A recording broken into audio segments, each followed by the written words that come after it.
Okay, hopefully you guys can see my screen. If not, let me know.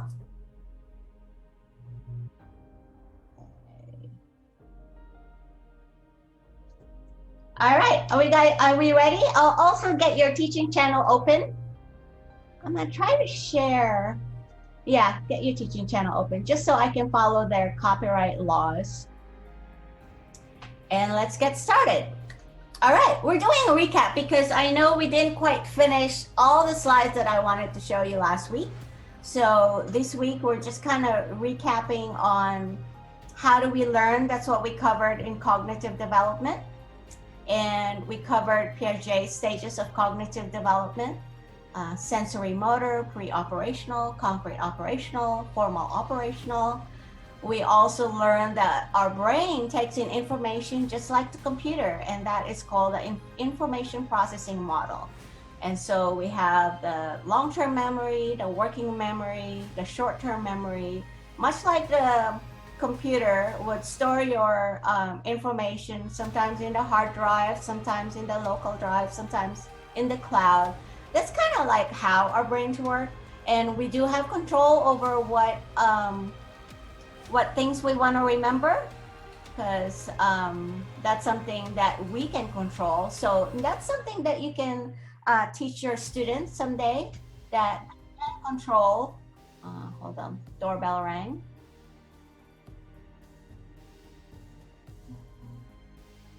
And that's something that you can tell your students, you know, you can control what you can remember. I know it's sometimes, you know, you forget things. Let's see. I think I have everybody here. I'm really hearing the doorbell, but I don't see anybody else. Okay, so that's a recap of cognitive development and how we learn. And then we also defined learning. Learning is a long-term change in mental representations or associations. And those are the words. Association is the word that you guys sort of emphasized last week, as a result of experience. So learning really, you know, when you try to remember somebody's phone number, that's not really learning unless you really like, you know, I remember when I was young, it's like I really stored my boyfriend's license plate number, you know, and I still know it in my head. Creepy, I know. I'm so glad I didn't end up with him. But anyways, yeah, there are things that you can control that you like really ingrain it in your brain. So that's learning, and it's long-term, and it's representations or associations.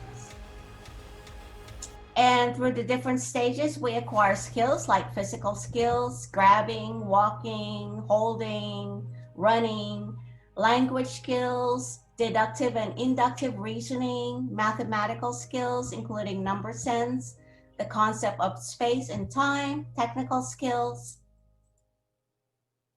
And so now we're gonna learn more about social and emotional learning. And this is one of my favorite topics because, you know, when they think of school, they only think of teachers teaching you knowledge and skills that are academic. But really, when you're a teacher, you also try and strive hard to embed or instill in your students social and emotional learning skills, because these are more important skills than the knowledge skills. It's good to know, you know, that there's, you know, X and Y in algebra. It's good to know about the condensation. It's, you know, it's good to know about all kinds of stuff. But what's really important, and what the employers always look for in their candidates when they're hiring people, is someone with good social and emotional learning skills. Someone with social and emotional learning skills. Someone who would show up at work. Someone who's not gonna fly off the handle if something wrong happens. Someone who's gonna accept other people's perspectives. Those are the things, those are soft skills that employers are looking for. And they're not in textbooks, they're just something that you instill in your students. And now we have a video, and it is here in Nearpod. It's a YouTube video, so it's not teaching channel. I'm gonna start counting from 3 to 1, and when I say 1, go ahead and play your video. 3, 2, 1, go.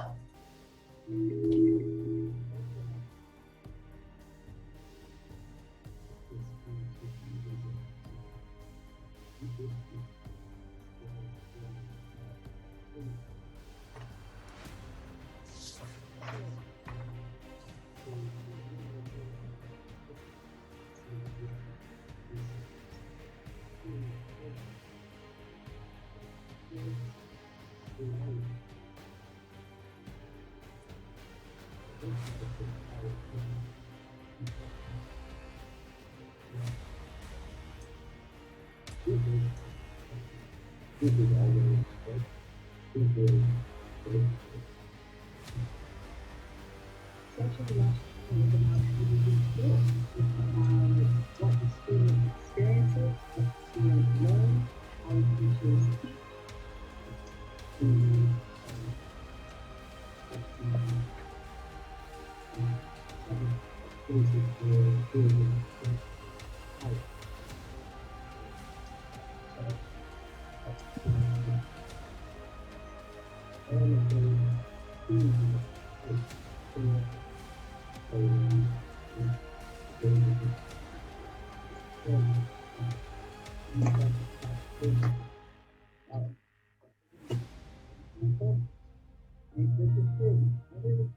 And then we start other stuff. All the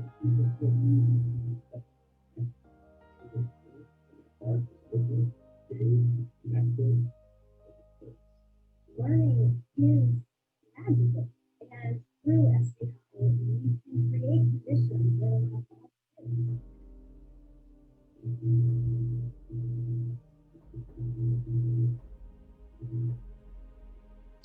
All right. Everybody got that? All right. I found a Jiffy bullseye. So this is going to be in the test, but like I said, I'll give you a study guide.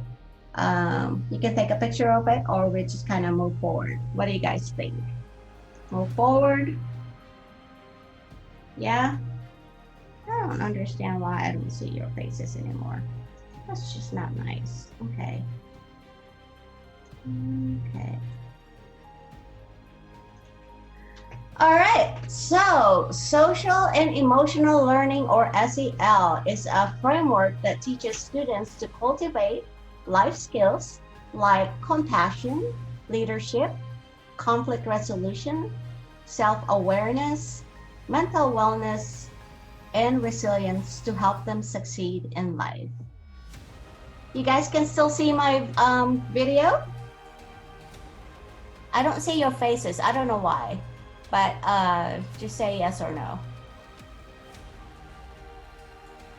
Yes. Oh, perfect. Oh, there you are. Okay, hold on.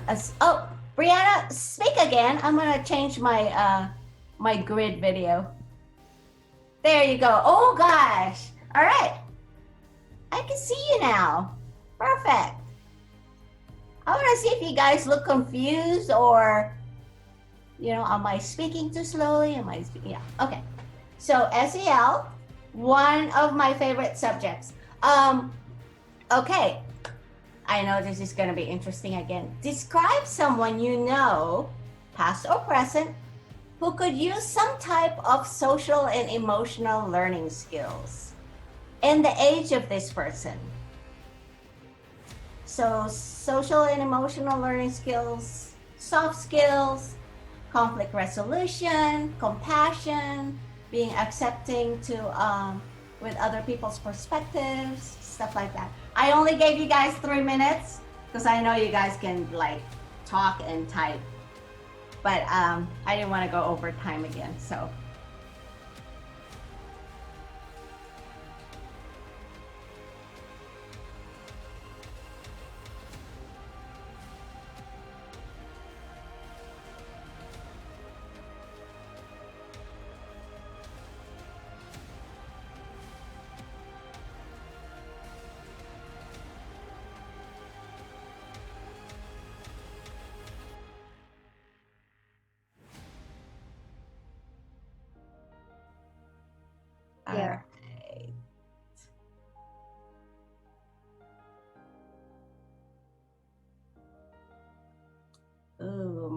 Sydney. 6 seconds left. Oh, there you go.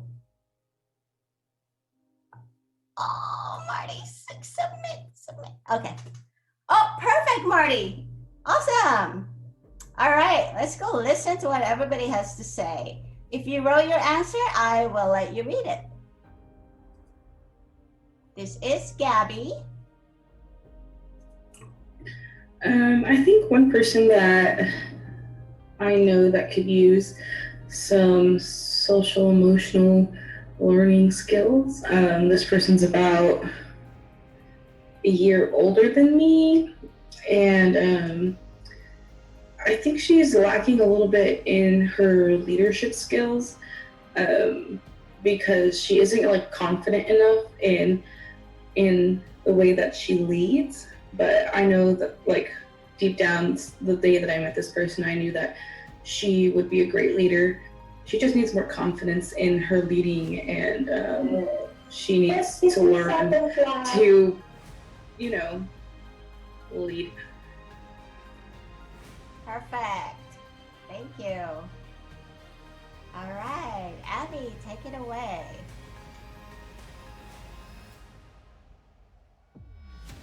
Oops, I forgot I was muted. So for me, it was just a situation with a friend that I grew up with. His name was Yomar. And when we were like in the first grade, the way that he expressed like his emotions or tried to resolve conflict was by acting violently towards other classmates. But he was never able to actually speak and like express himself. He would just like grunt and like hurt others. Got it. Thank you. Let's go hear what Betsy has to say. Someone I know currently is my cousin, who he is around 10 or 11 years old. He is lacking in social emotional skills just because the things that I have noticed is when he's around bigger like crowds, he'll normally stay with people he's comfortable with. So normally like his mom or whoever is around him that he knows. Other than that, he doesn't really like approach other people, and especially even like people that he's comfortable with, he doesn't necessarily like give affection towards them. Thank you.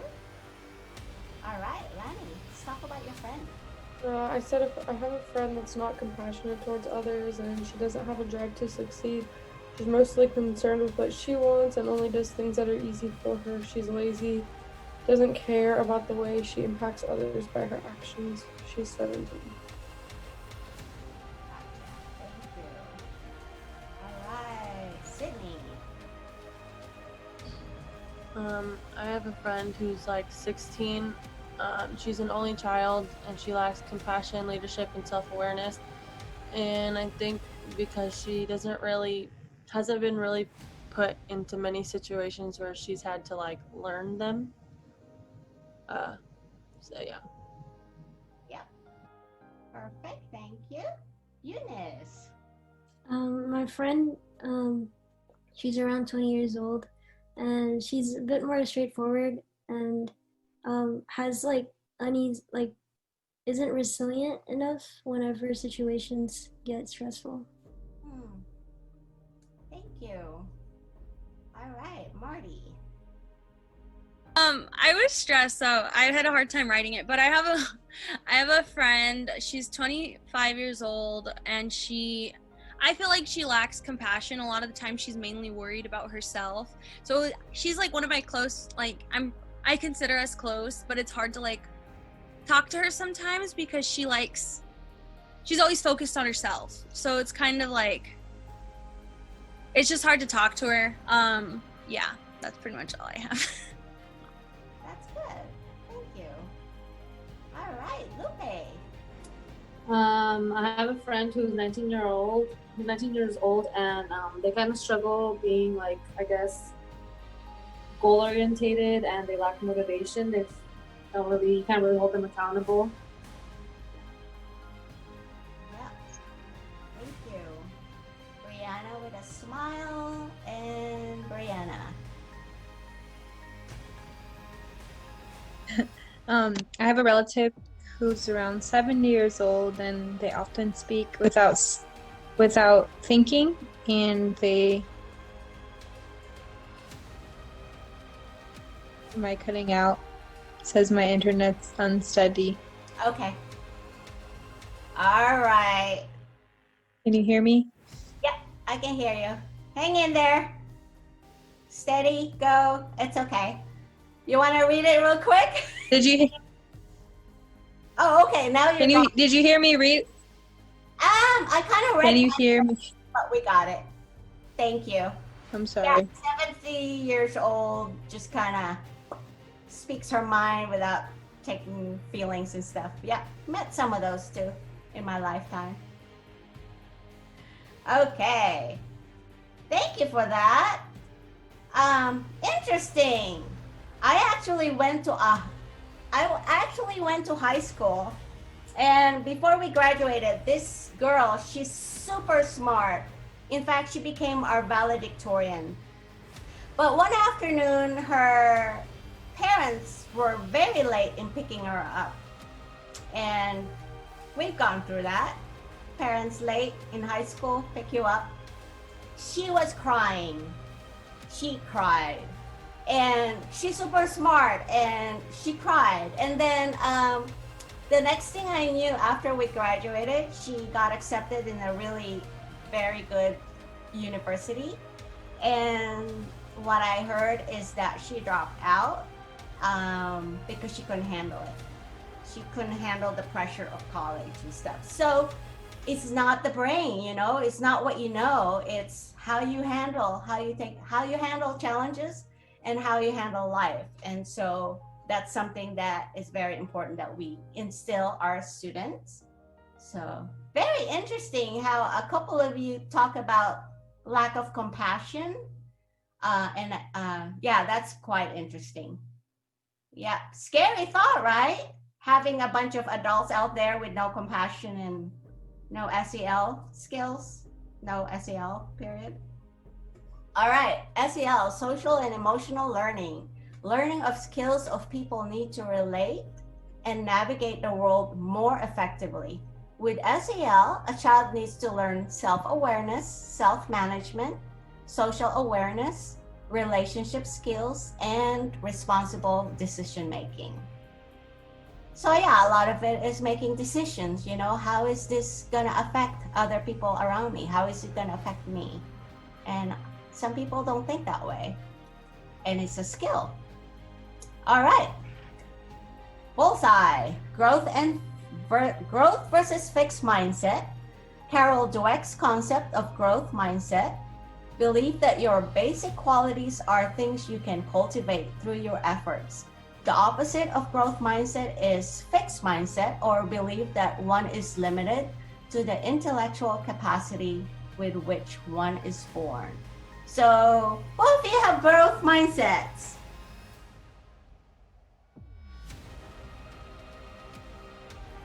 Lani, growth mindset or fixed? All right. Yep, growth mindset it is, and some people don't have that.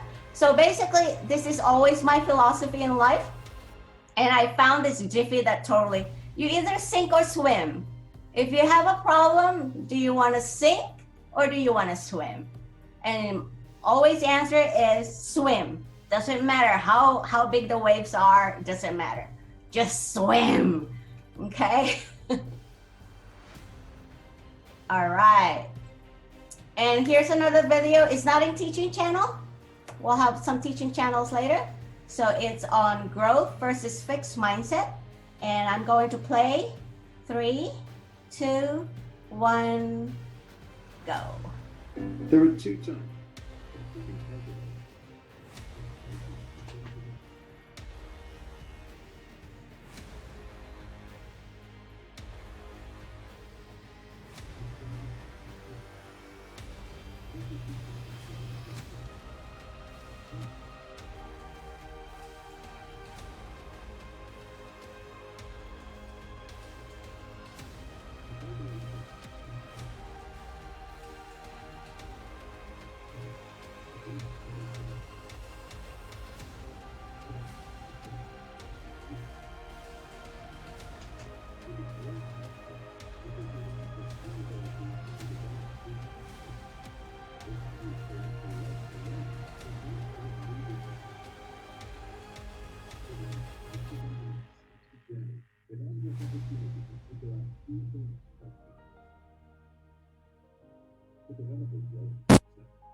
any new skill they're interested in.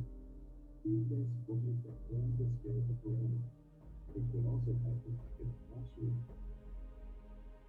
To demonstrate the difference in everyday life, let's observe two imaginary kids. Jenny thinks she's energetic and real happy. But she can learn anything that she wants to do. On physical exercise, Jay encourages her. She checks over the content. She's a confident student who wants it.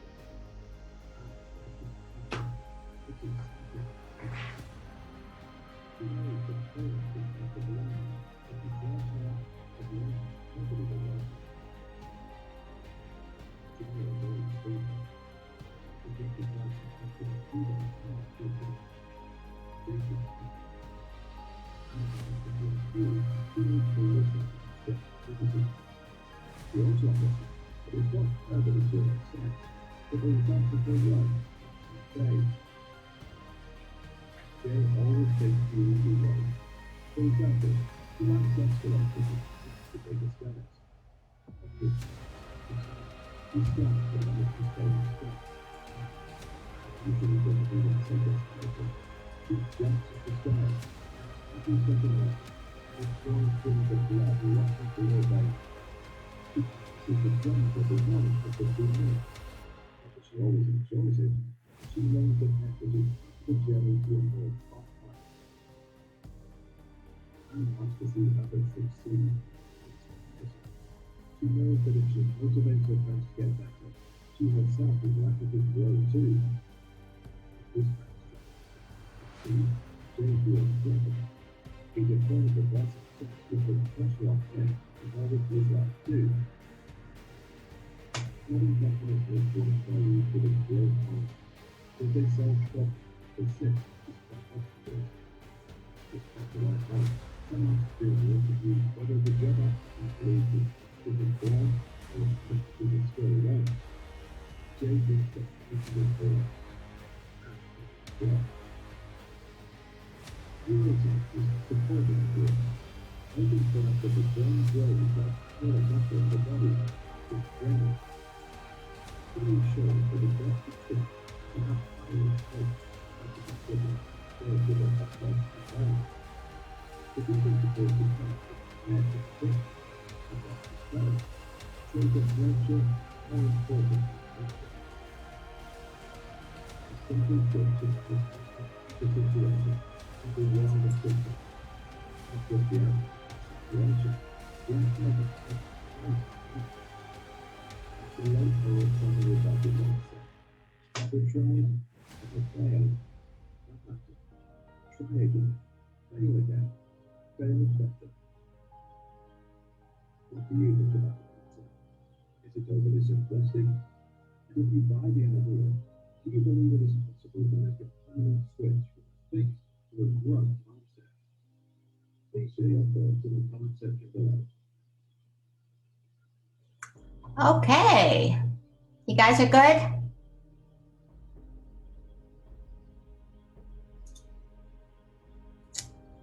All right. Another activity, 3 minutes. Identify a skill that you weren't so good at, but with a growth mindset, you were able to conquer this setback. I'm going to start it right now.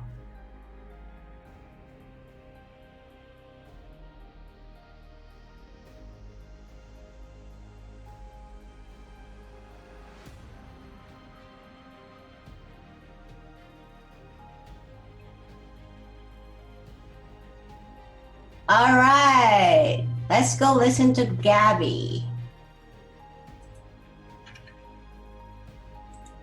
One skill that I used to not be good at, but I'm better at now is math. When I was younger, I just didn't enjoy doing it at all. I hated it. I would rather be reading. I'd rather be reading a book.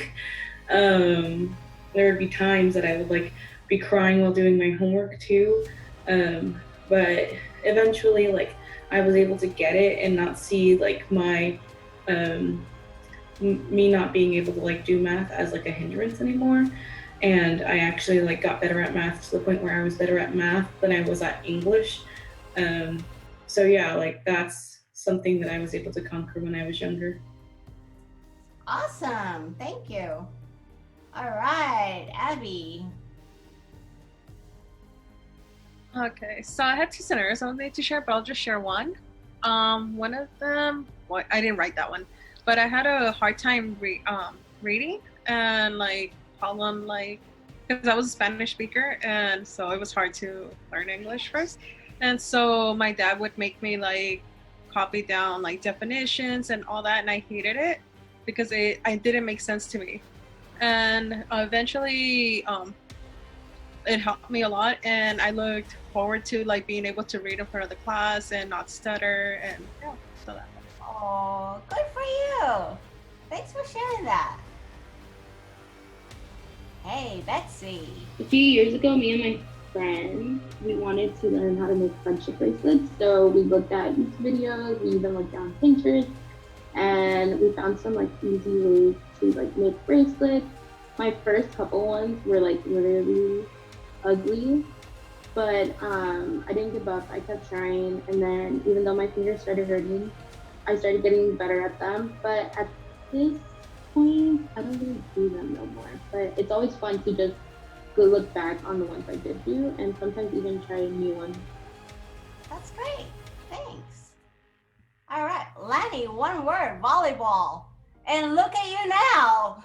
Yeah, well, it was just identify, so I thought one word would be sufficient enough for you. Right. And now you're playing for LPU.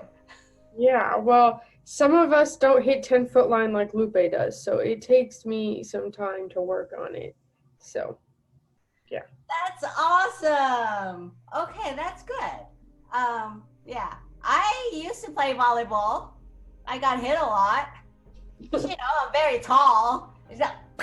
Whenever they do the spike, it's like, yeah, well, I'm still here. All right, Sydney. I was gonna choose volleyball too, but then I saw Lanny did it, so I chose something different. So when I was younger, I used to play basketball, but I hated it because I sucked, and so I quit. And then like later, I just kept practicing at it, and then I eventually got better. Now I just completely forgot how to play, but you know, if I practice, I'll probably be good again. But yeah. Awesome. Yeah. All right, Eunice. For me, it was also reading, but it was just like reading chapters. I used to fall asleep because my eyes would get strained and it would just be too boring. But then I started finding books that I was interested in, and it's better now. That's awesome. Yep. And now look at you. You're almost graduating. Oh, this is interesting. Marty. For me, it had to be running. Like I did, I'm sure there's a lot of things that I've struggled with, but one that came to mind was running for sure.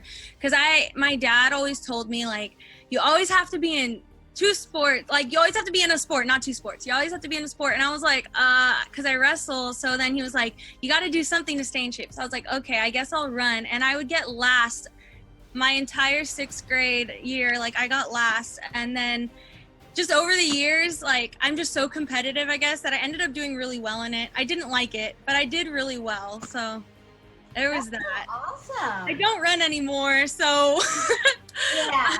I'm not good anymore, but yeah. Oh, that's great because you mentioned running. When I was in college, and I had to take PE and we have to run the track. Everybody else was like complaining, and I didn't run. I just walked it, and I got most improved because I didn't complain. And then I just started like, I think my professor just kind of encouraged me. So, and then I started running like 5K, and then I started running marathon. It doesn't show now because I don't run anymore. But yeah, it's weird because one little encouragement from the professor, and got the most improved award for walking the track. Not complaining. All right, thank you guys. That is amazing. All right, so this is really interesting. We're almost time for break, but failing to adopt a growth mindset can have negative effects on students who struggle academically, as well as those considered gifted. So here's the trick, and you don't have to answer it, in paragraphs or whatever, because I only gave you guys 3 minutes. So how do you think having a fixed mindset affects a struggling student? And how do you think having a fixed mindset affects a gifted student or someone who's exceptionally talented in academics?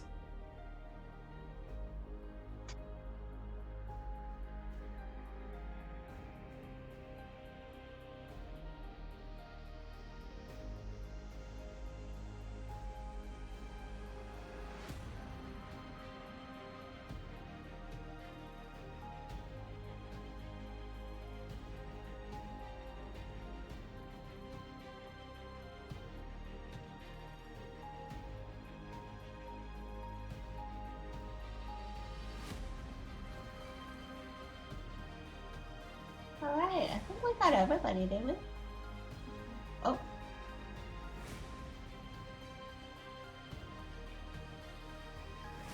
Brianna, are you okay?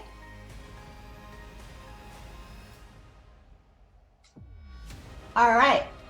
Did you get my answer? I saw that it said no answer on one, but Oh, there it is. Okay, sorry. I think when I had Wi-Fi troubles the first time, it submitted twice or something. Okay. All right. Okay. Okay, let's start from the bottom. I like having that little twist thing. All right. Let's see, Brianna. I think having a fixed mindset affects the struggling student because it limits them from being able to improve or to ask for help or to get better, because their mind is just so stuck that they're not good enough or that they're not able to progress. They will probably end up staying that way because that's how their mindset is. Not sure how it would affect a gifted student. Maybe they could still feel insecure about their effort and their work as well. Perfect. Good job. All right. Oops. Supposed to go this way. Maria, or Lupe, sorry. Go ahead. I just put having a fixed mindset as a struggling student. There wouldn't really be advancement because they wouldn't want to get better. They wouldn't think that they could get better. Mm-hmm. Perfect. Marty? I put having a fixed mindset can bring a struggling student down. I think it would cause them to not, like what everybody else was saying, not advance. And kind of like on the video, how they said that the struggling student would see other kids succeeding and they would kind of give up. So I feel like they wouldn't reach their full potential. Yep. All right, Eunice. I put that it can make the struggling student feel less than and compare themselves. And then I think the second one, it affects the gifted student because maybe people will keep telling them that they're gifted and then they'll be complacent with that and not try new things. Good. All right, Sydney. Perfect. You guys are good. You guys got this. I think for a struggling student with a fixed mindset, they already think that they're struggling, or others have told them that they're struggling, so they won't want to work as hard. And then for a gifted student, they may already think that they've reached their full potential, so they won't want to work hard either. Yep. Lanny. I said the same thing about a struggling student, and then for a gifted student, I said they will, when they finally struggle on one subject, they'll think they won't know how to work for it since it usually comes so easy to them. So not being able to understand one thing can be frustrating. Yep. Perfect.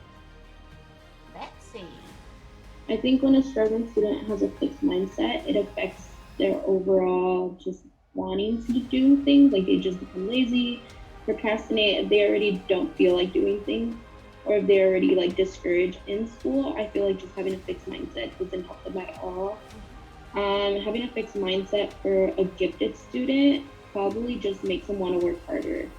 In all honesty, like sink or swim type of thing. So Okay. All right. Thanks. Abby. So I said a fixed mindset can affect a struggling student in the form that they will find it hard to ask for help. They may believe that they're going to be criticized or ridiculed. A fixed mindset can also affect the gifted students in other areas in their lives, such as leaving the comfort of their home or struggling in situations that change, such as going to college and the stress of it. Yeah.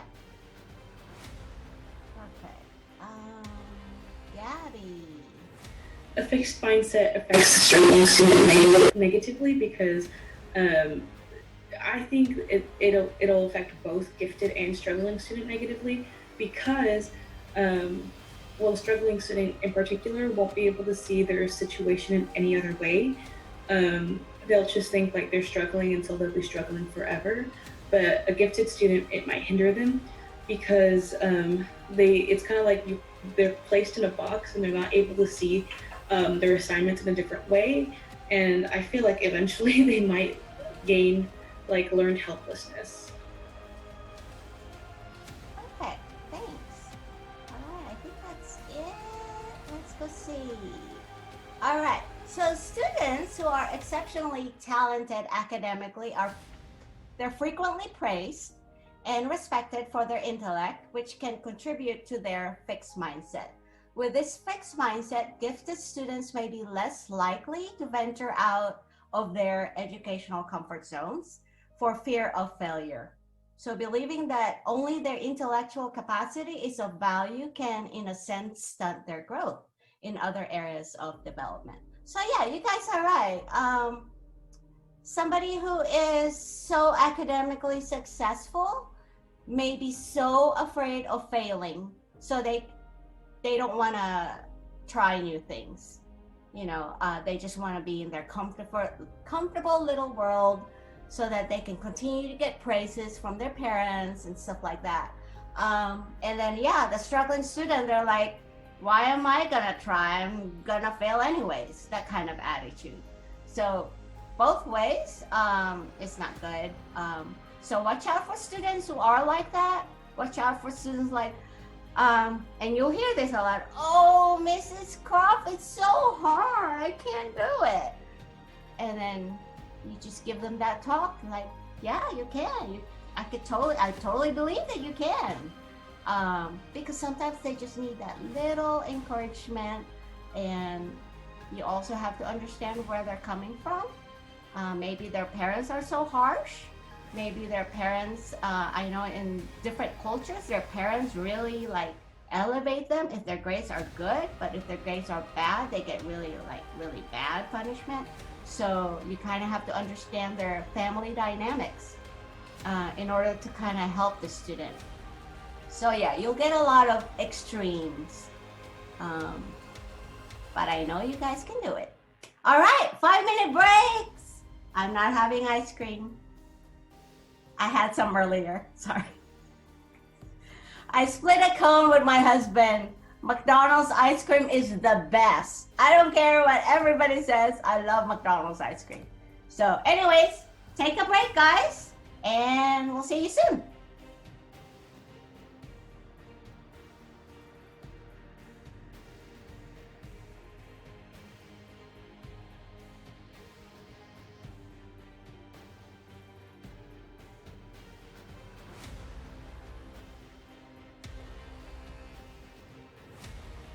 Oh, sweet. Yeah, it's from Abby. Oh, Abby! That's awesome. Oh, you guys are so sweet to each other. Was a good surprise. Oh. Lupe, are you here? Going once? Twice? All right, we're moving forward, Lupe.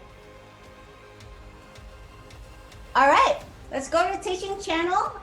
In the resources folder, it should have something that says preparing for STEM careers. I believe I have it here too. So I can play it here. You can also play it in yours because I don't know how clear it's gonna be. There might be a delay, so let's go ahead and do that. I named it preparing for STEM careers, and they named it growth mindset for STEM careers. So close enough. You guys found it? Cool.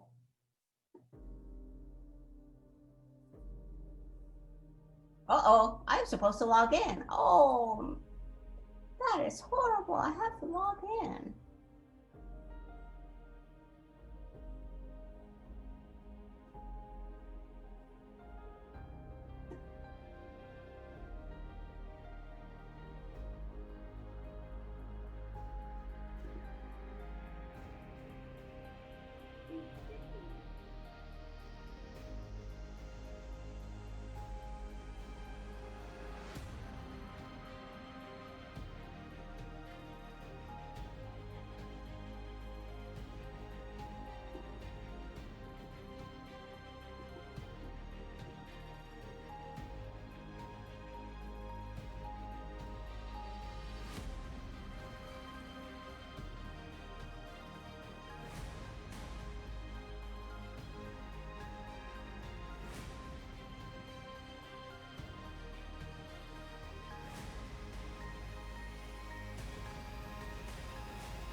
You guys good?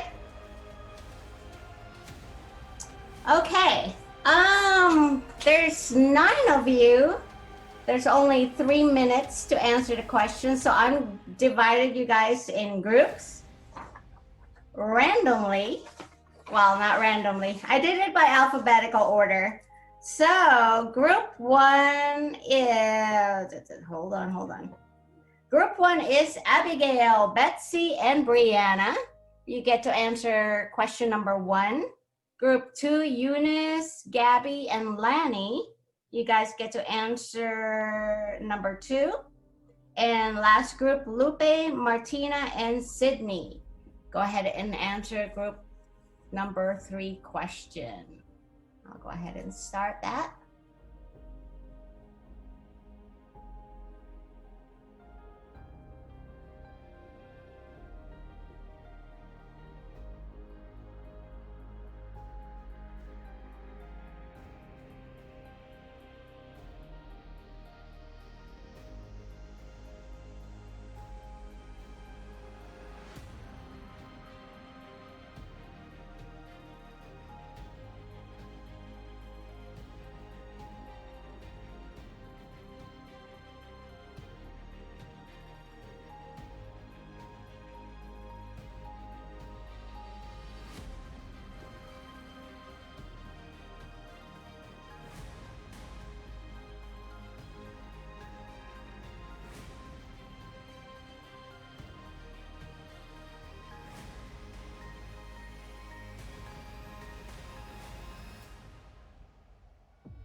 Okay.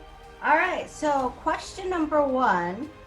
How does this lesson help to dispel stereotypes about engineers?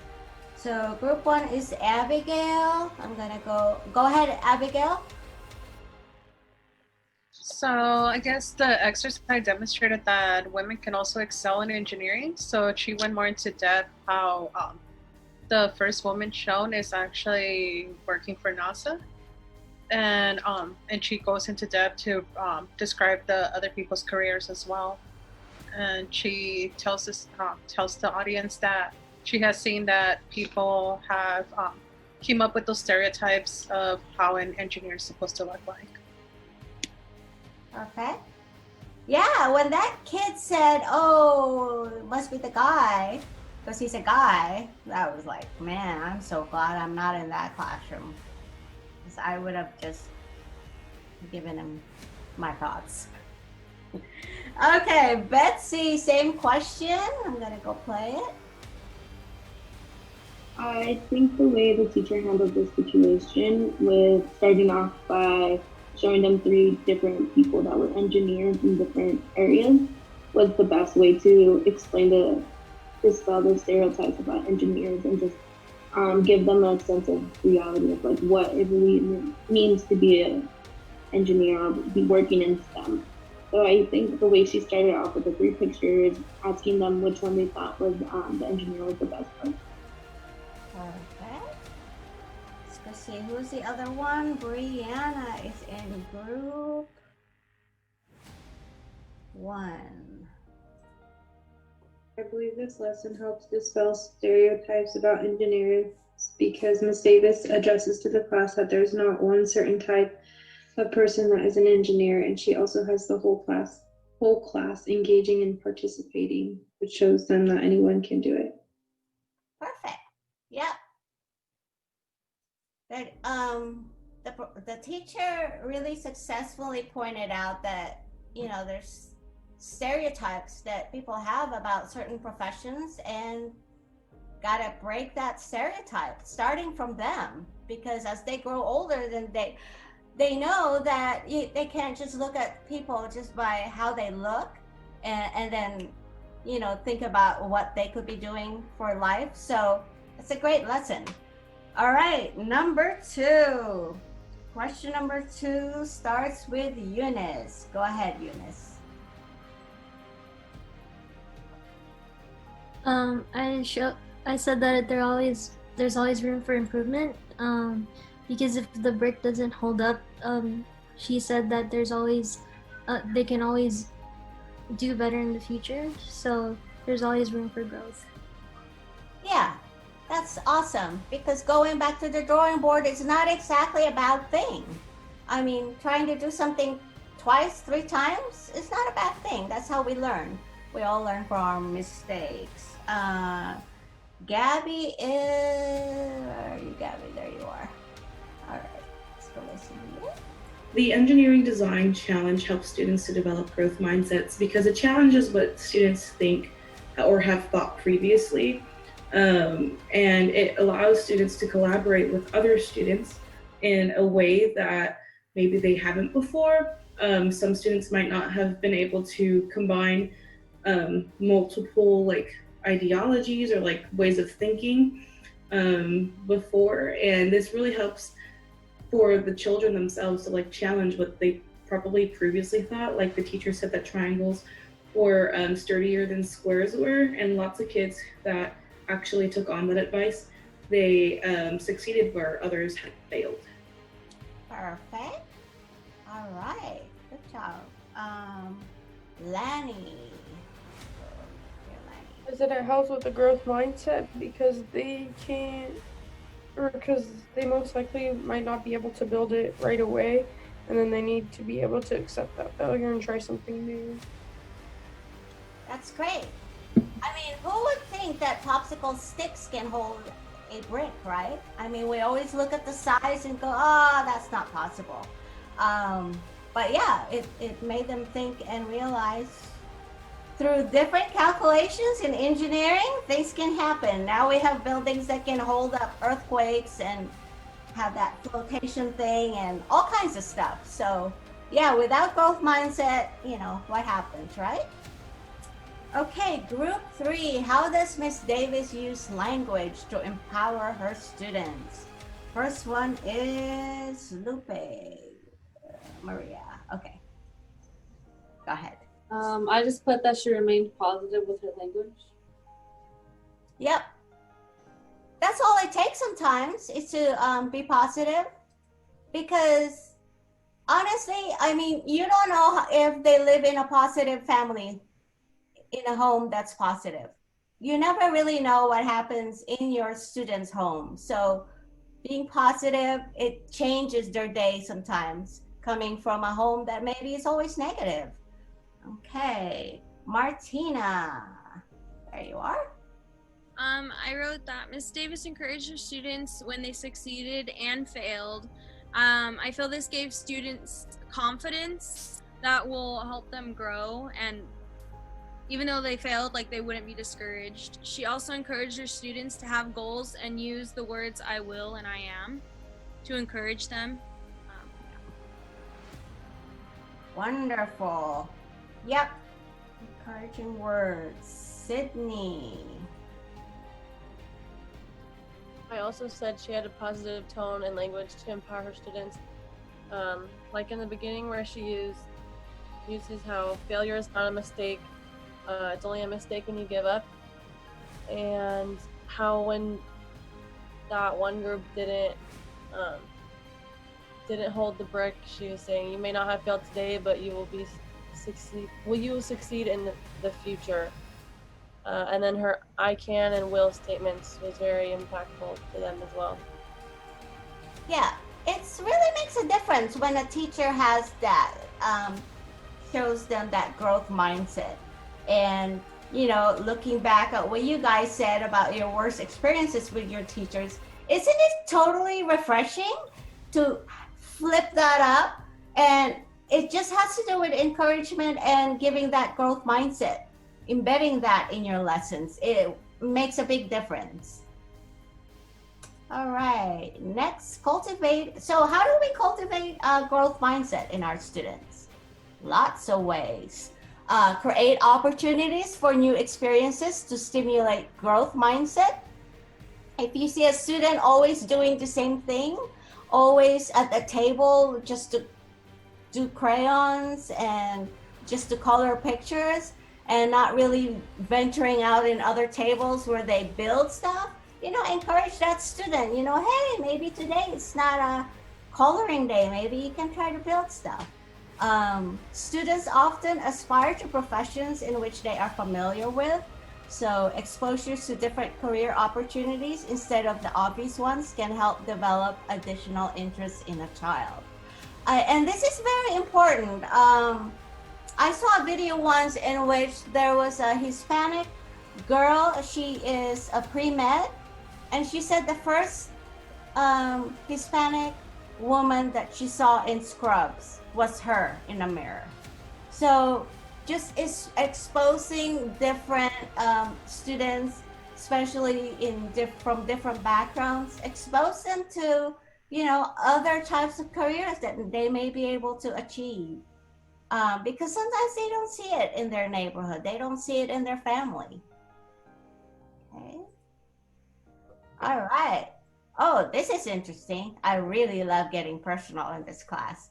All right. So what types of stereotype comments were being communicated to you when you were in primary, middle, and high school? And how did you come to the conclusion that these were just stereotypes and not accurate at all?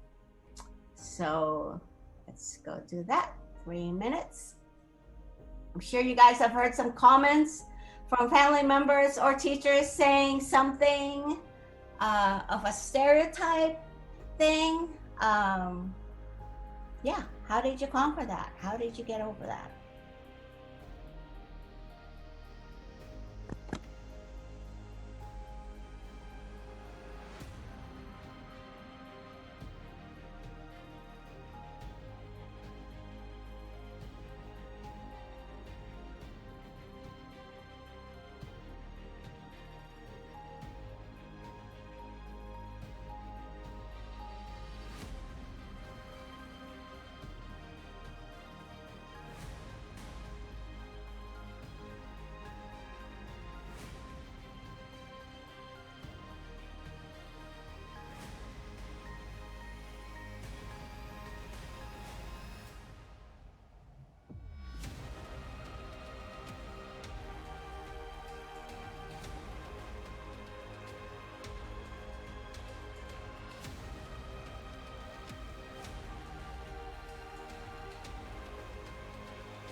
All right. Gosh, some interesting answers here. Okay, let's go listen to Gabby. One stereotype that I've seen all throughout my schooling, since I was like really, really young, is that women belong in the kitchen. I was kind of, I guess, raised in these principles. My mom would like, at a very young age, I would be in the kitchen with her, learning how to cook. I would be like the only person in the kitchen with her too. Like it wasn't like my brothers were in there as well learning how to cook. No, it was just me. And she would like show me how to cook, show me how to bake and stuff like that. And she kind of raised me on these principles of that I should either be like a good cook or a good wife, and that my role is to be in the kitchen. I came to this conclusion that I don't necessarily need to be in the kitchen because I can be my own person. That is awesome. Yes, I used to hear that from my mom too. Cook, cook, cook. You know what, Mom? There's Uber. Anyways, yeah, I've heard that a lot too. All right, let's go to the next one. Abby. Okay, so mine was something more that had to do as a whole.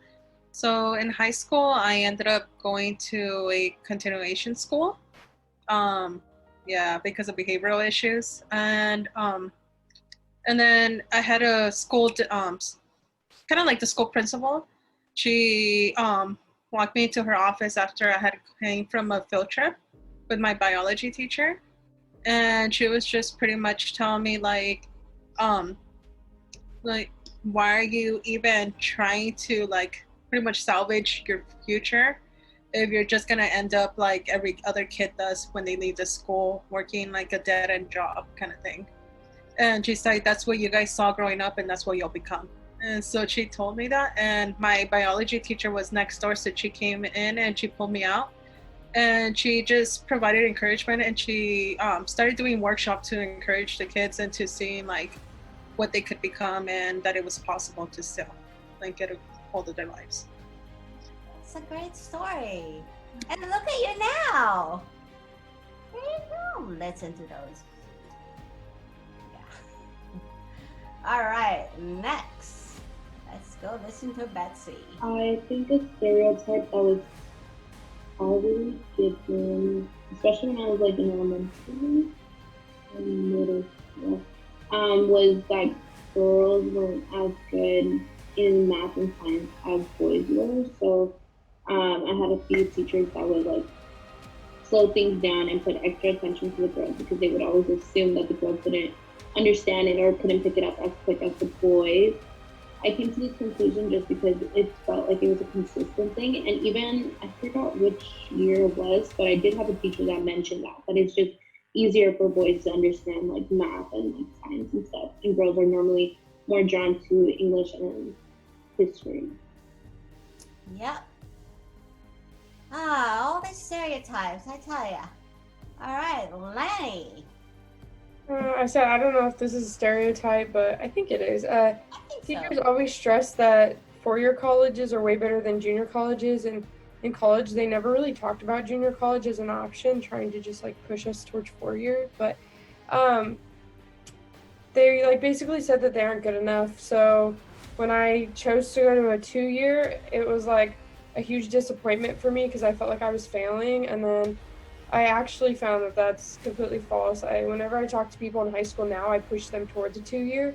I save money, and then I only have one B in college, and it's from my junior college. Those classes were actually a lot harder. And then my best volleyball team I ever played on was actually at my junior college as well. So I just found it to be much better. Like, I like it here, obviously, but I just think it's a good route, especially if you're trying to save money. So. Yeah, you're right. Yeah, that is a big stereotype in high school that you have to go to university. But yeah, because you save a lot of money in community college. I have two boys. They went to community college first. They have an articulation agreement with university, UC and stuff. So it's like, why not? In the end, what diploma are you holding, right? It's like in the end, you're gonna end up in a university. So yeah, and junior college professors make more money. I'm kidding. All right, no, that's a good stereotype. You're right. Yep. All right, now let's see, Sydney.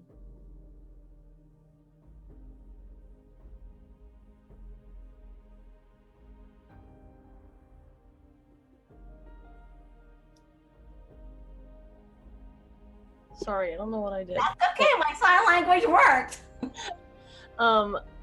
So the stereotype that I heard most was like women can't do certain things that men can do.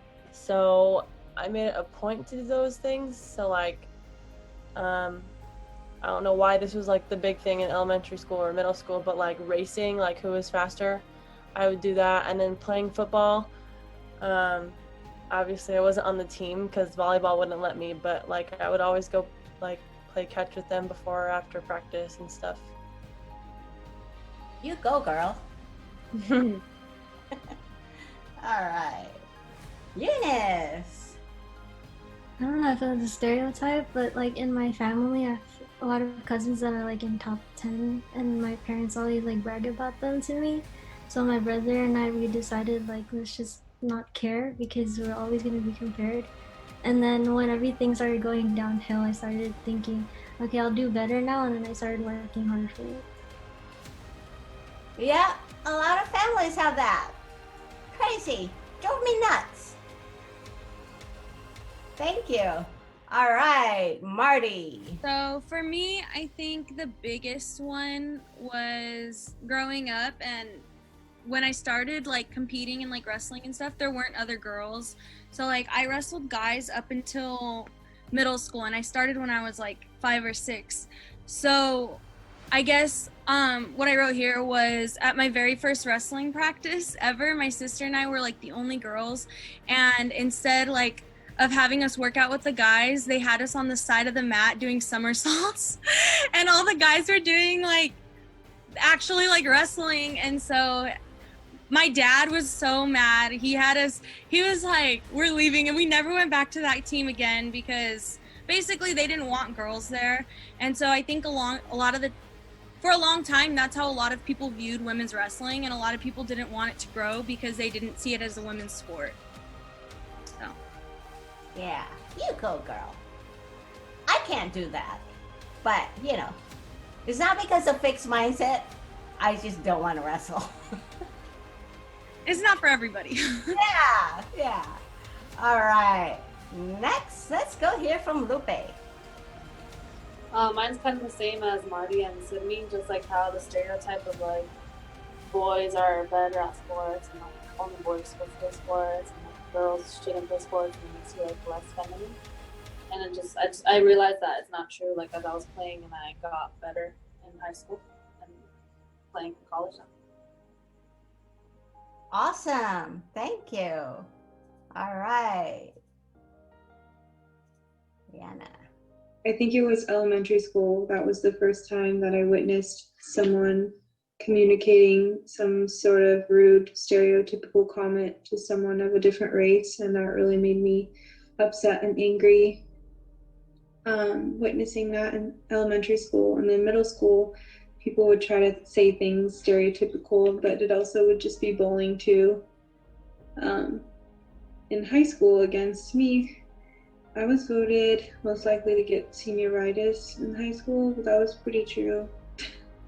I didn't try too hard in high school, so I guess that was right. But the question is that they're not right, so I guess I'm giving an example of what was right at the time. Oh, that is such a good answer. Thank you. Yeah. Oh my gosh. And you know, we're all girls here. What about that Barbie? What is the deal with Barbie? If Barbie's, what do you call that? Numbers. If that's correct, she wouldn't be able to stand up, right? I mean, it's just not possible to be that skinny and tall and still be alive. So all these stereotypes that we hear about girls and stuff and I'm so glad we talk about this because now you can talk to your students about that.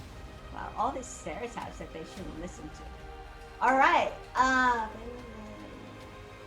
Okay, so this is like the matching game. So there's a name of the famous person. It's always a clue on the other side. And so you just match the person who accomplished something. And yeah, pretty fun.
Yay!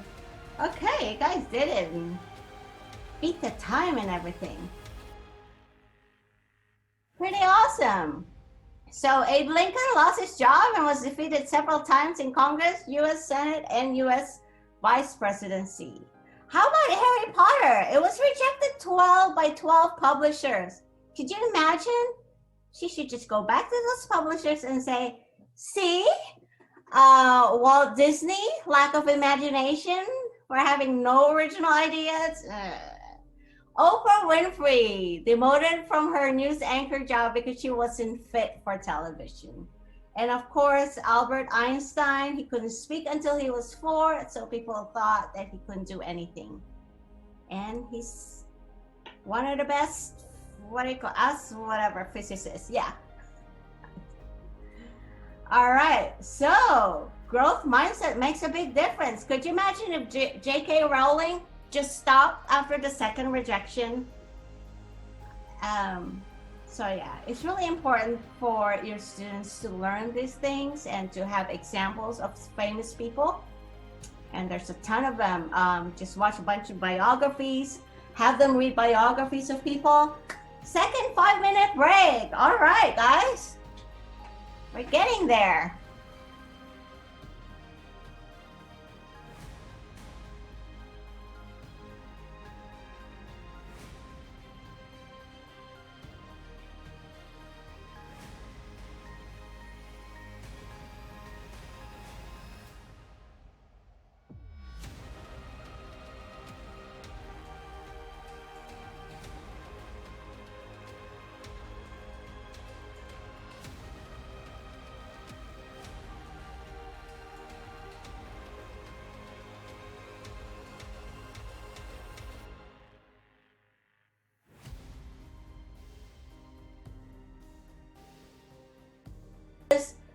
Marty was like looking on her side here, like you're reading, and then Lanny on your other side, you were like this. So I thought you guys were reading the same things. I'm like, oh, you guys are sharing a book or something. All right. Anyways, let's go move forward. All right. So going back to growth mindset. Try to get the students to leave their comfort zones. I didn't like my PE classes. You know, you have to get PE in middle school. You have to kind of, cause you know they're like just so comfortable, just kind of strolling and doing just one lap, and it's like, come on, you can do it. You can do it. So yeah.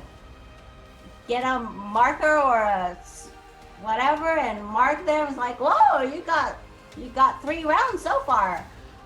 Incorporate guest speakers from diverse backgrounds. That's always neat. now that we have Zoom, there's no excuse. You can get a guest speaker from Africa if you have to. Incorporate field trips or activities that help them interact with different people, with people from different backgrounds. And through COVID-19, there's always virtual field trips. Expose them to different kinds of places and different kinds of people. And like I said, have them read biographies with those people with growth mindset, like biography of Walt Disney, biography of Oprah, somebody. Get them to see those kinds of people, how they overcome their challenges and the stereotypes. Okay, so another SEL, social and emotional learning skill is emotional intelligence. So emotional quotient is the ability to perceive emotions, to access and generate emotions, and to reflectively regulate emotions. So a couple of you said something about people that you know that maybe could use some SEL training because they don't have compassion or they don't see how they're affecting other people. So basically, they don't have that emotional intelligence, or they're lacking emotional intelligence. That's another thing that need to kind of help your students learn. Because like I said, because when I work in Hemet, there's a lot of broken homes that these kids have been from. And I've heard all kinds of stories. So listen to them and just kind of understand where they're coming from and help them, even for just one day, help them get away from those negativity that's from home. Okay, this is going to be in the test. According to Goleman, the emotional lessons we learn as children at home and in school shape our emotional intelligence of making us either more adept or inept at the basic emotional intelligence. So, yeah. You guys know about emotional intelligence, right? You guys covered it in your psychology classes. So yeah, there's either IQ or EQ. You know, a lot of people look up, oh, you know, high IQ. But really, it's really important to have high EQ. Because IQ, you know, you can read books and learn, but EQ, you really have to learn it when you're young. When you're an adult, you can still learn it if you put if you fix, you know, get yourself to focus on growing emotionally. But some people don't. Honestly, sometimes it's too late. So it's up to that person. And a good thing that we are Christians, we always have that renewing of the mind and that encouragement that when we read the Bible, we always have that encouragement. We always get reminded of how God over and over again helped us overcome challenges and how God helped us overcome our fears. So things like that.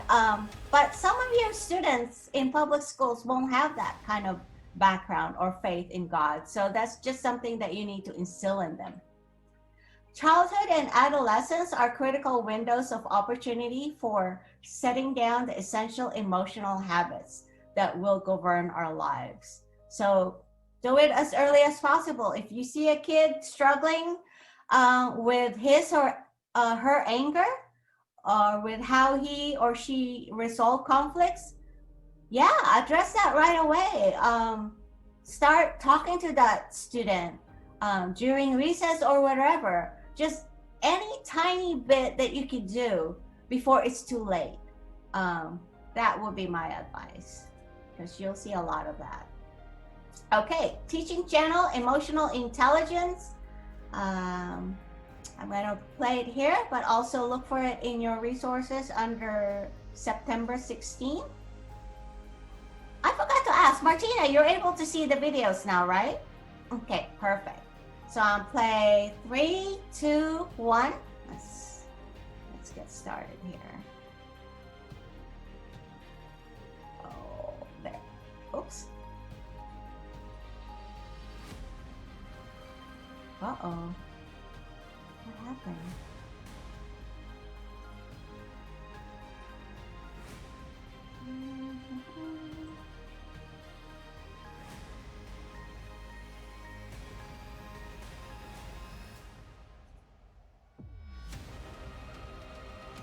I'm a little behind you guys. My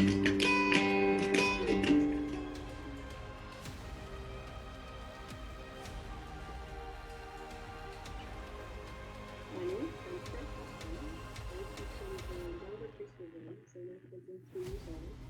I started with him just last year. Many of the activities you'll see are the same, and so you might be having any good peaceful program. The intentions behind it is to really high image of the child and empowering the child to practice on constructing their own learning.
Big yellow eyes and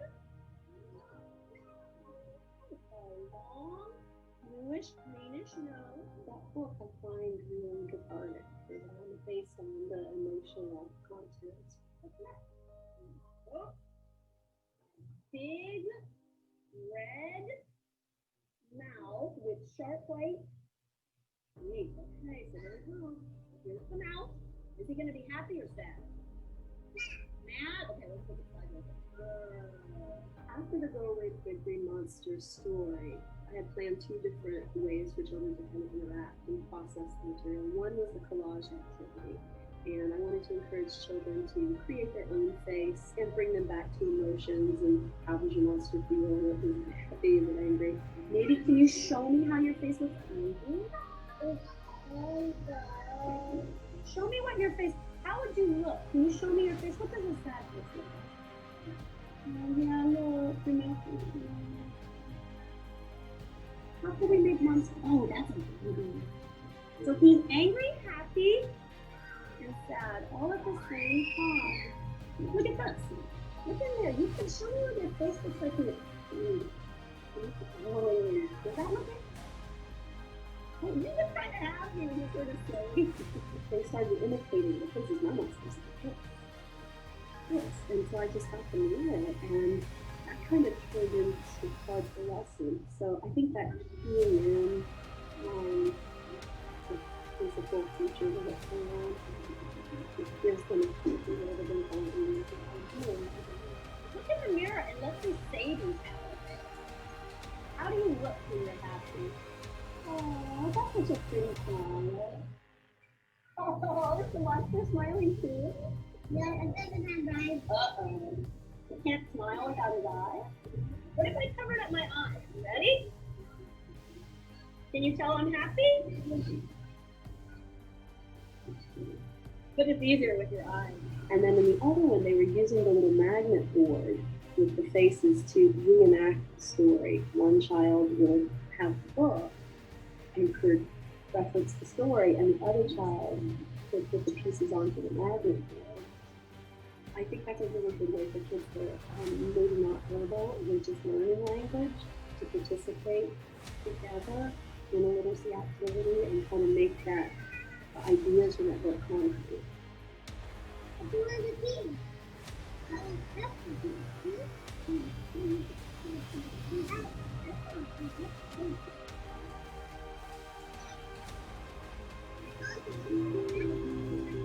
Some children learn fast through interacting with things that are meaningful.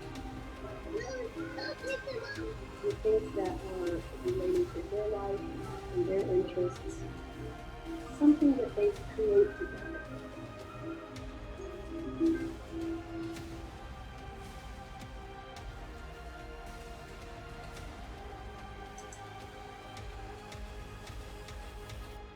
All right.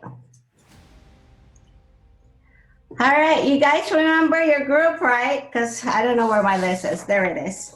Okay.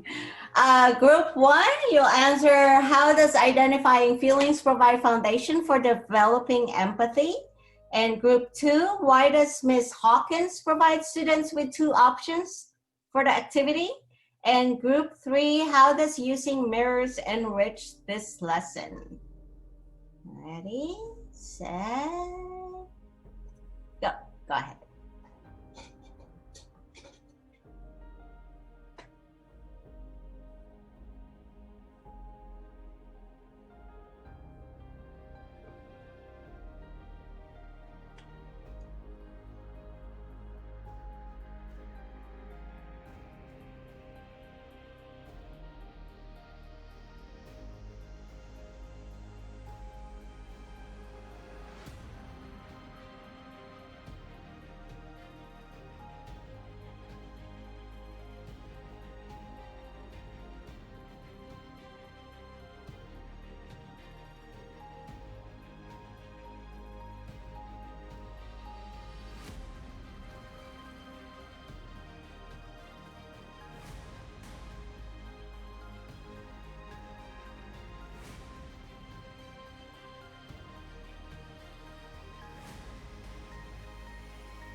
All right, so number 1, how does identifying feelings provide a foundation for developing empathy?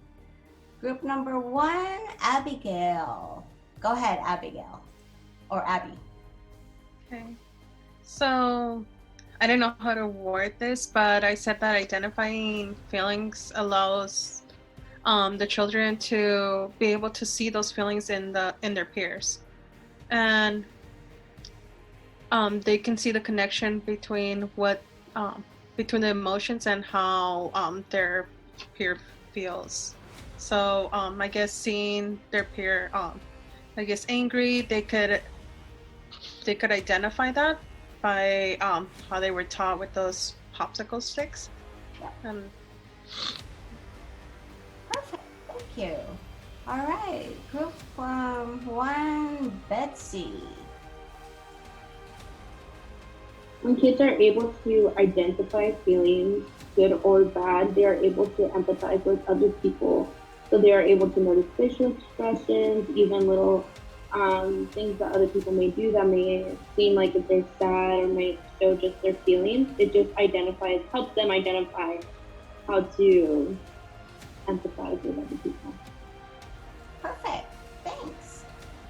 Okay. Brianna is right here.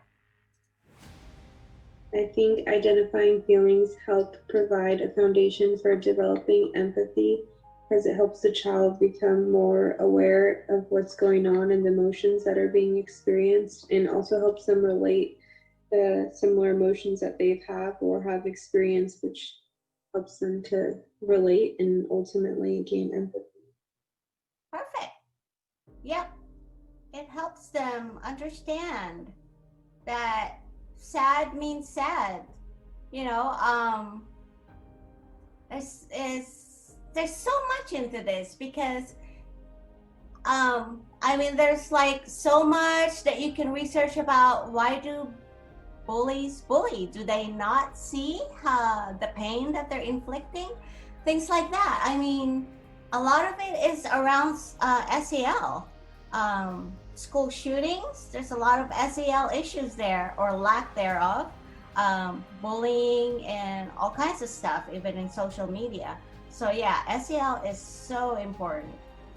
Okay, number 2 question. Why does Ms. Hawkins provide students with 2 options for the activity?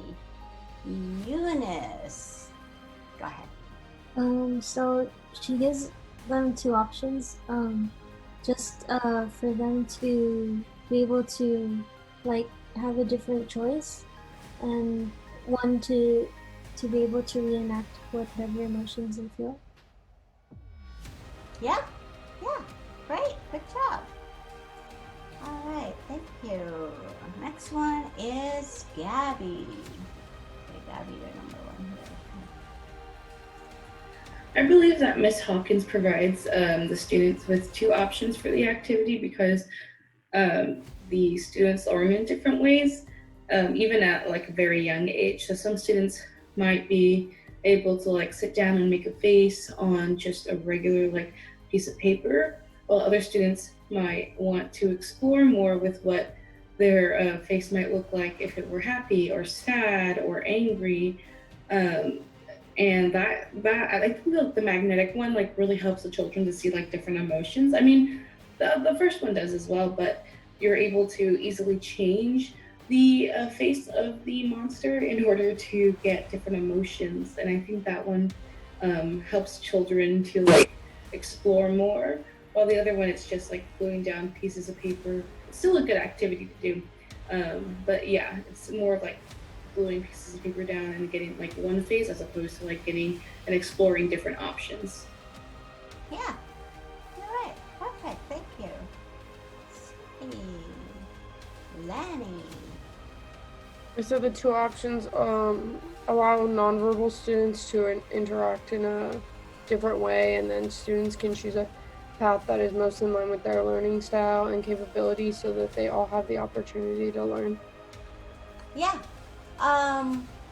give them different comfort levels. One will be comfortable doing this and the other one will be comfortable doing that. What I always share with professors is some students are, they're not, writing is not their thing. So maybe give them other options as far as doing a final assignment, maybe a video and things like that. We'll get there someday. So it's just right now, everything is writing, but there are some classes in which students can demonstrate mastery in other ways. So at some point, everybody will learn that. But yeah, perfect. So question number 3. How does using mirrors enrich this lesson?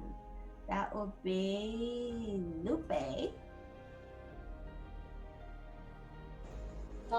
She used the mirror so the children can see the reflection and they can see their emotions. So like when they're happy or when they're sad. Yep. Perfect. Thank you. Marty. All right. I put that the mirror gave them a real example that helps them acknowledge their own feelings and emotions.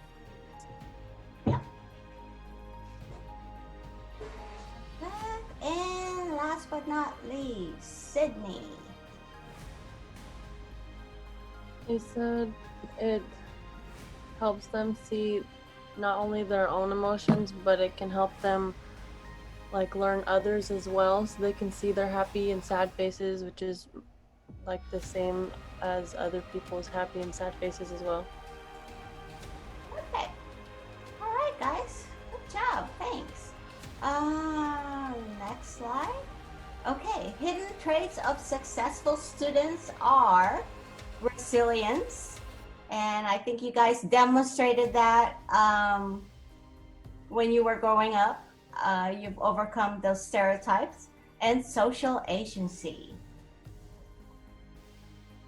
Social agency is the ability to advocate for oneself and to successfully navigate through new experiences and unfamiliar environments. So example, seeking out help from a teacher. Sometimes students don't have that. Sometimes they're too afraid. they're too timid, or maybe they're too stubborn to know that they need help. That's a skill that we all need to learn at some point, because we can't do everything. So we need to be able to learn to ask for help, overcoming failure, and forging with a positive attitude. It's like, yeah, I fell down a few times, but I'm getting up and I'm doing this activity or something. Or I failed the first unit test, I failed the next unit test, but now I know what's in the chapter test, because the unit test is all compiled of the chapter test. So a lot of times students are afraid of the chapter test, which is the combination of different units, because they failed this unit and they failed this unit. But you let them know, hey, you already know what happened in the unit test. You already know what's covered there. You already know what happened in the other unit test. So chapter test is basically just reviewing all the mistakes that you made in those tests and just correcting them. So make them feel like, you know, it's not a scary thing. Resilience equals grit, and grit is a big word these days. Thank you to Angela Duckworth, 2016. I almost did my study on grit, but I wanted a quantitative study, because I know it's grit, it's mostly gonna be qualitative, depends. But yeah, I love the idea of grit. And I was gonna show you a video, but I did, we just did a 5-minute break, right? Did you guys wanna go on, or do you wanna go on break? It's up to you. Oh, you guys look like you're staying, so okay, perfect. All right, we're gonna watch Angela Duckworth. She came up with a grit survey and the grit study, and I think you're gonna like it. She used to be a teacher. Oh, I can just see this.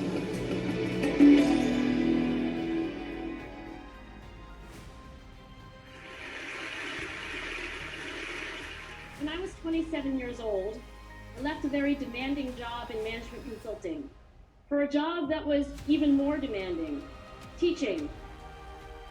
I went to teach 7th graders math in the New York City public schools. And like any teacher, I made quizzes and tests, I gave out homework assignments. When the work came back, I calculated grades. What struck me was that IQ was not the only difference between my best and my worst students. Some of my strongest performers did not have stratospheric IQ scores. Some of my smartest kids weren't doing so well. And that got me thinking, kinds of things you need to learn in 7th grade math, sure, they're hard. Ratios, decimals, the area of a parallelogram. But these concepts are not impossible. And I was firmly convinced that every one of my students could learn the material if they worked hard and long enough. After several more years of teaching, I came to the conclusion that what we need in education is a much better understanding of students and learning from a motivational perspective, from a psychological perspective. In education, the one thing we know how to measure best is IQ.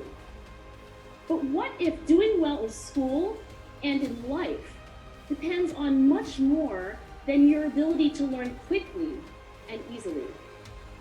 So I left the classroom and I went to graduate school to become a psychologist. I started studying kids and adults in all kinds of super challenging settings. And in every study, my question was, who is successful here and why? My research team and I went to West Point Military Academy. We tried to predict which cadets would stay in military training and which would drop out. We went to the National Spelling Bee and tried to predict which children would advance farthest in competition. We studied rookie teachers working in really tough neighborhoods, asking which teachers are still going to be here in teaching by the end of the school year. And of those, who will be the most effective at improving learning outcomes for their students? We partnered with private companies asking which of these salespeople is going to keep their jobs, and who's going to earn the most money. In all those very different contexts, one characteristic emerged as a significant predictor of success. And it wasn't social intelligence, it wasn't good looks, physical health, and it wasn't IQ. It was grit. Grit is passion and perseverance for very long-term goals. Grit is having stamina. Grit is sticking with your future, day in, day out, not just for the week, not just for the month, but for years, and working really hard to make that future a reality. Grit is living life like it's a marathon, not a sprint. A few years ago, I started studying grit in the Chicago public schools. I asked thousands of high school juniors to take grit questionnaires, and then waited around more than a year to see who would graduate. Turns out that grittier kids were significantly more likely to graduate, even when I matched them on every characteristic I could measure. Things like family income, standardized achievement test scores, even how safe kids felt when they were at school. So it's not just at West Point or the National Spelling Bee that grit matters, it's also in school, especially for kids at risk for dropping out. To me, the most shocking thing about grit is how little we know, how little science knows about building it. Every day, parents and teachers ask me, how do I build grit in kids? What do I do to teach kids a solid work ethic? How do I keep them motivated for the long run? The honest answer is, I don't know. What I do know is that talent doesn't make you gritty. Our data show very clearly that there are many talented individuals who simply do not follow through on their commitments. In fact, in our data, grit is usually unrelated or even inversely related to measures of talent. So far, the best idea I've heard about building grit in kids is something called growth mindset. This is an idea developed at Stanford University by Carol Dweck, and it is the belief that the ability to learn is not fixed, that it can change with your effort. Dr. Dweck has shown that when kids read and learn about the brain and how it changes and grows in response to challenge, they're much more likely to persevere when they fail, because they don't believe that failure is a permanent condition. So growth mindset is a great idea for building grit, but we need more. And that's where I'm going to end my remarks, because that's where we are. That's the work that stands before us. We need to take our best ideas, our strongest intuitions, and we need to test them. We need to measure whether we've been successful, and we have to be willing to fail, to be wrong, to start over again with lessons learned. In other words, we need to be gritty about getting our kids grittier. Thank you.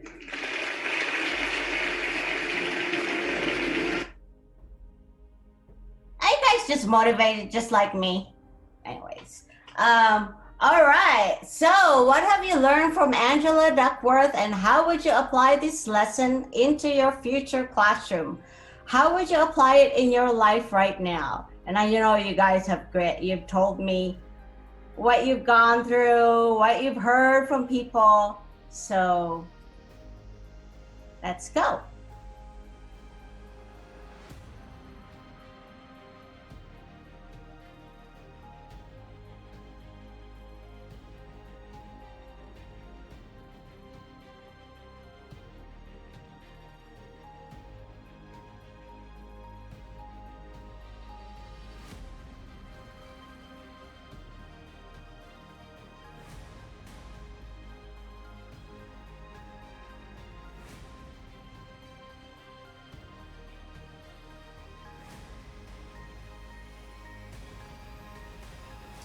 All right. Okay. Gabby. What I learned from the TED Talk is basically that success isn't measured on your good looks, your height, your IQ, or anything social. Your success is basically measured on how gritty you are and how willing you are to stick with your goals, your long-term goals. I could apply this in a future classroom setting by encouraging my students to seek after their goals, and even if they may stumble from time to time, that at the end of the day, like, they're still working towards the goals, and it's okay to maybe fail a little here, a little there, but to get back up and to keep on going. And I can apply this to my life right now.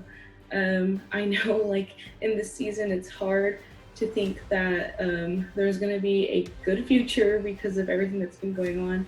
But at the end of the day, like, I've tried so hard to get my degree, and that's what I'm going to keep doing. I'm going to keep working towards that goal, and nothing's going to stop me. Awesome. That's good. Thank you. All right. Abby. So I kind of started where in the classroom setting. So I said that I would teach students that they have the capacity to succeed. The capability to succeed, and encourage them when they are struggling, as well as provide them aid. I would also want to create a safe space where every student serves to motivate each other, and create group projects that emphasize their strengths, and work together as a group to so everybody has their strengths and everybody will use those strengths for their project, and also work on those areas that they're not so strong in. And I could see using that encouragement, that grit, to keep pushing myself to stay focused on my ultimate goal, and that all this is going to be worth it at the end. Perfect. Yep. Good job. And with the teams or groups, you're teaching them how to work with each other, which is not a skill that many people have. So, yeah. All right, Betsy. I learned from Angela Duckworth that in order to achieve grit, we need to work hard and work our hardest so that we could keep achieving and keep growing. So I learned, and I'm gonna put that into my classroom to encourage my students to just keep pushing, even if they fail, to just build that grit that they need to achieve more than they ever thought they could. Perfect. And who knows, you may be the only person in that student's life who's building that grit for him or her, because maybe he's getting a lot of letdown from parents. Because I know you're not supposed to say it, but parents do it all the time. They always say, oh, why you're not going to amount to anything, blah, blah, blah, blah, blah. It happens, and you will hear that, and I've heard it. And be that different voice that they hear. Okay, Lanny. I said that I learned that we need to give more to our students in order to get more from them. They all have the capability to be gritty and the capacity to have a growth mindset, especially like at the elementary level. So a teacher needs to be the one to foster their young minds in developing grit and believing in themselves. Yep, not doing the opposite like some of you guys experience. So yeah, good. Sydney. I think the thing that stood out to me was that she said grit is living life like a marathon instead of a sprint, and then sticking to your future and making it into reality. So I would encourage my students to have future goals and then help them inside and outside of the classroom to help achieve those goals and to make their future a reality. And that's honestly something that I'm working on right now. Perfect. Good job. All right, Eunice. I wrote, I learned that success involves motivation. Having grit means that even when I fail, it's not the end. In my classroom, I'll encourage my students to never give up, and I would say the same for myself. Yeah. Perfect. Thanks. That's good. All right, Marty.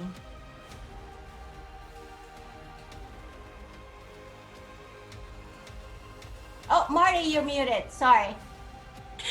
I learned that grit should be implemented into a child's life at a young age, just so they get into that mentality where if they fail, it's not a big deal, and that they can just, just keep growing and getting better. In a classroom, I would encourage all the kids use positive words just to encourage them, and just let them know that their failures aren't everything. Yeah. So true. All right, Lupe. I just learned that to develop grit in early childhood, you need to implement the growth mindset, like at the young age. This way they know that the failure isn't permanent. And this applies to my life right now, just to know that like I'm gonna fail a lot before I reach the desired point in my life, what I'm trying to get to. Perfect. All right, Brianna, next one. Angela Duckworth's message encouraged me to continue studying, especially in psychology, as she mentioned in the end of her message that the kids were encouraged when they learned about the brain and how the brain could grow and about resilience. I think that also has an impact on me when I continue to learn psychology and I can continue to learn more about our brain and how much we can do with it. Yep, and our last section that we're going to cover for this semester is brain science. So it's going to be awesome because, yeah, that's such an interesting topic. All right, you contributed so much, and, you know, I'm just kind of like going to go over some of what you guys shared. Lupe said failure is never permanent. Isn't that weird? When we were kids, it just feels like when we fail something, it felt so permanent. And so just remind your students it is not permanent. You know, never ever. Nothing is permanent. You know, even our lives here. Eunice said failure is not the end. So I just kind of wanted to reinforce that. That's something is so easy to understand. When you say a third grader, it's not the end of the world. It's not. You can try it again. And Lanny said all students can be gritty, which is so true. So yeah, it's not the end of the world for you guys because that's not the end result of the student. You will see that student grow, hopefully, more motivated and stuff like that. So perfect, you guys got it. And as far as what you guys applying grit in your life, look at you guys now. I mean, who would take a block class from 6:45 p.m. to 9:30 p.m. and not just give up? You guys are it. And you guys are gonna graduate, and you push through, and I'll see you guys on stage. So yay! I mean, if kids need a role model, that's you guys. You guys are the role model for these kids, and they're gonna need it. So I'm just so proud of you. You guys are gonna be good teachers. All right. Okay, the grittiest or most resilient students have growth mindsets.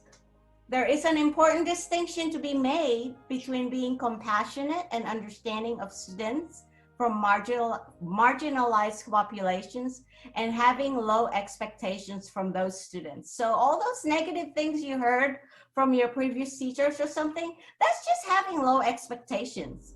And they know nothing about you. They knew nothing about you, and you also don't know much about your students until you listen to them. So none of that low expectation stuff. Okay, you guys need a break or can we go on? We only have 7 minutes. So let's get going. All right. So basic emotions, humans are hardwired for 6 basic emotions according to Jensen. And those are sadness, joy, disgust, anger, surprise, fear.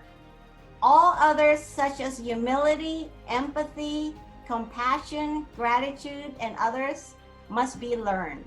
Isn't that interesting? Some emotions just need to be learned, and we need to nurture that in our students. I just love that, Jiffy.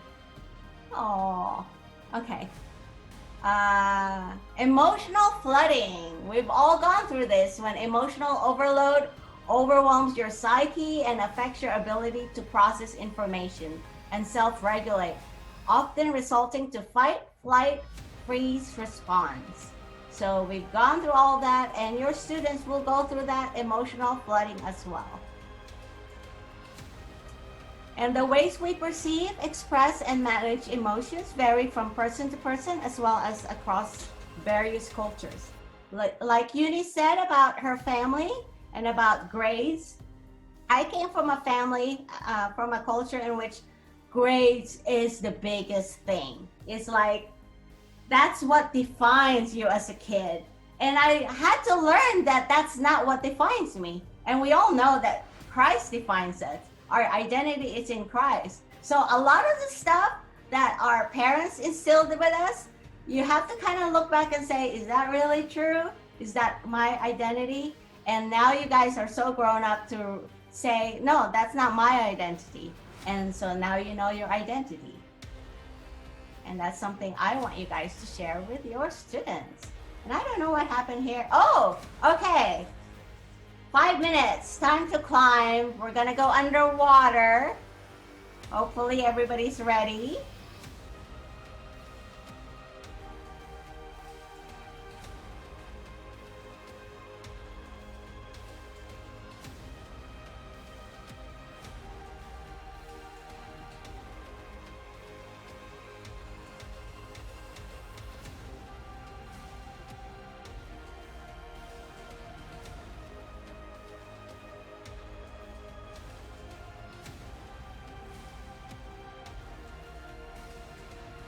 We're missing one. All right, now there's 9. All right, let's go.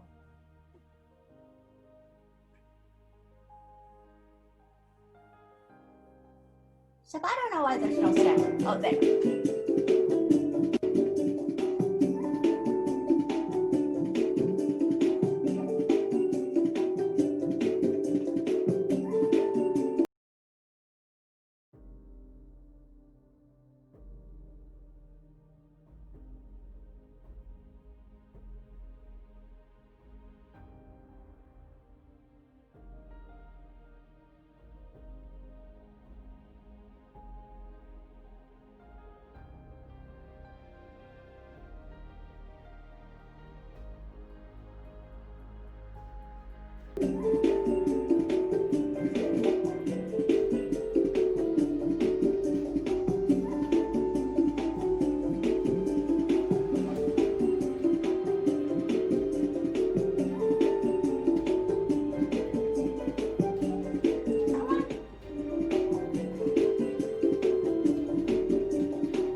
Won't stop.